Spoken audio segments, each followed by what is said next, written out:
తెలంగాణలో ఉన్నటువంటి ఎన్నో ప్రాజెక్టుల మీద ముఖ్యమంత్రి గారు కానీ, ఇరిగేషన్ మినిస్టర్ గారు కానీ, లేకపోతే ఆర్థిక మంత్రి బట్టి విక్రమార్క గారు కానీ అన్ని మాకున్నటువంటి ప్రపోజల్స్ డిపిఆర్తో పాటు డీటెయిల్ ప్రాజెక్ట్ రిపోర్ట్తో పాటు కేంద్ర ప్రభుత్వంతో ఇచ్చిన తర్వాత కూడా తెలంగాణ గురించి ఊసెత్తకపోవడం, కేవలము స్పీడ్ రైల్స్ ఒకటి, మెట్రో రైలు ఒకటి, ఎయిర్పోర్ట్ వరకు అని, దీనివల్ల వచ్చిన లాభం ఏంటో అర్థం కాలేదు. కానీ రాష్ట్రంలో జరగాల్సినటువంటి అభివృద్ధి కార్యక్రమాలు ఎన్నో ఉన్నాయి. రాష్ట్రానికి కావాల్సినటువంటి నిధుల విషయంలో ఎక్కడ ఊసెత్తలేదు.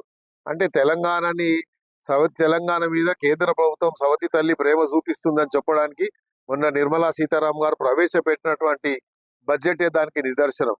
కానీ పూర్తిగా తెలంగాణ వాదిగా, తెలంగాణ హైదరాబాద్ బిడ్డగా, హైదరాబాద్ లో ఉన్నటువంటి ప్రజా సమస్యల మీద మరి వాళ్ళు ఊసెత్తకపోవడం దురదృష్టకరంగా భావిస్తూ దాన్ని తీవ్రంగా మేము వ్యతిరేకిస్తున్నాం. నిర్మలా సీతారామన్ గారు ఎప్పుడు హైదరాబాద్ సిటీకి వచ్చినా తప్పకుండా ఆమెను అడ్డుకుంటాం. హైదరాబాద్ తెలంగాణ గురించి ఆమెకు తెలిసే విధంగా తెలంగాణ మీద ఉన్నటువంటి ఒక ఏదైతే కక్ష సాధింపుని మీరు విడనాడే వరకు తెలంగాణకు ఎప్పుడు వచ్చినా నిర్మలా సీతారామన్కి మాత్రం తప్పకుండా సరైన రీతిలో మీకు స్వాగతం పలుకుతాం. అప్పుడన్నా కనీసం తెలంగాణ గురించి తెలిసి వస్తుందని మేము ఆశిస్తున్నాం.